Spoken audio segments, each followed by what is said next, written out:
ओशो कहते हैं हर एक सुबह एक नई शुरुआत है, उसे पूरी तरह से जियो। जो लोग बाहर से खुशी ढूंढते हैं वे कभी पूरी तरह से खुश नहीं हो सकते। तुम जिस किसी से भी प्रेम करते हो वह तुम्हारी जीवन शक्ति बन जाता है। जीवन में जो भी घटित होता है वह तुम्हारे विश्वास के लिए आवश्यक है। तुम्हारी आत्मा को जानने का सबसे अच्छा तरीका है उसे अनुभव करना। खुशी भीतर से उत्पन्न होती है, यह बाहरी घटनाओं पर निर्भर नहीं होती। तुम्हारा सच्चा रूप वह है जो तुम महसूस करते हो, न कि जो तुम दिखाते हो। वास्तविकता को जानने के लिए तुम्हें अपनी आंखें खोलनी होगी। असली जीवन तब है जब तुम किसी चीज से न डरते हुए जीते हो।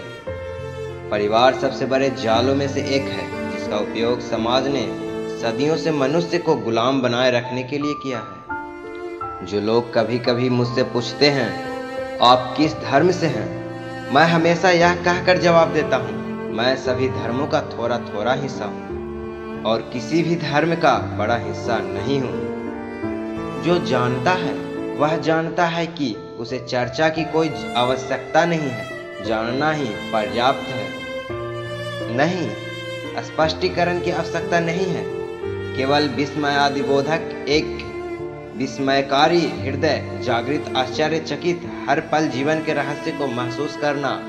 तब और केवल तभी आप जानते हैं कि सत्य क्या है, और सत्य मुक्ति है। कुछ भी अच्छा नहीं है, कुछ भी बुरा नहीं है। जब यह आपकी चेतना में आता है तो अचानक आप एक साथ होते हैं। सभी टुकड़े एक एकता में विलीन हो जाते हैं। आप क्रिस्टलीकृत हो जाते हैं, आप केंद्रित हो जाते हैं।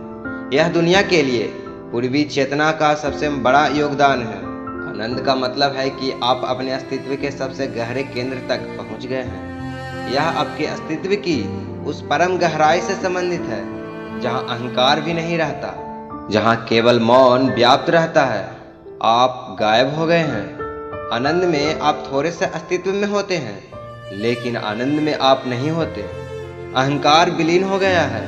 यह अस्तित्वहीनता की स्थिति है। बन जाओ, बनने की कोशिश मत करो।